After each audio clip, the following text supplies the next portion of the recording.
When I heard about this project, I was totally delighted to first of all hear that Youth Action Group had prioritised this particular project, and Council had supported it in the fabulous way that they have. I was really keen to participate in these workshops, to find out what was going on, to meet the young people, to get input from young people into a range of projects that I'm aware of going on in town.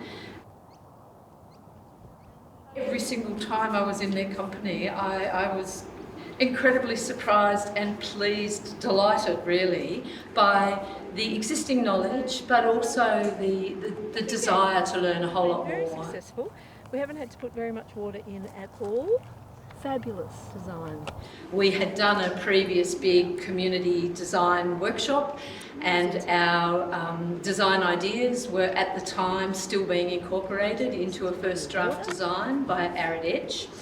It was wonderful to be able to get the perspective of young people on the space and what they thought was important and valuable to be considering. All joined up. The participants were really interested in the location for future markets, having a really good lens about the fact that we're going to be producing more fruit and vegetables in this town. Artwork, mosaics, picnic tables, fire pits, and planting for wind protection, so using things like sugarcane or sweet corn for creating some microclimate.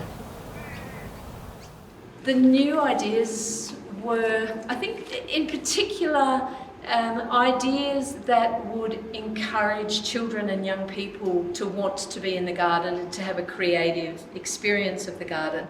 So these are the design sheets that 4 different groups of the kids did some work on, really applying a whole lot of the design principles they'd learned at the permaculture workshop.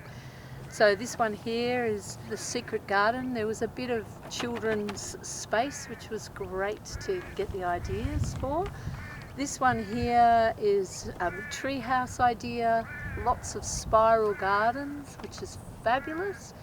More viewing platforms, kind of in the same place as the other one had the treehouse. So some good themes. And over here, the fun moat idea in the wettest corner of the garden. There was a real interest in using lots of arches for a whole range of purposes. Arches, at the entrance, so there's shade and beauty and so on. Arches as an entry to the children's play area.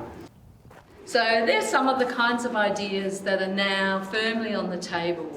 And we're hoping that we'll be able to continue to run workshops at the garden, both gardens, Alice Springs Community Garden in Eastside as well, to maximise the involvement of young people in what we're doing and where we go from here.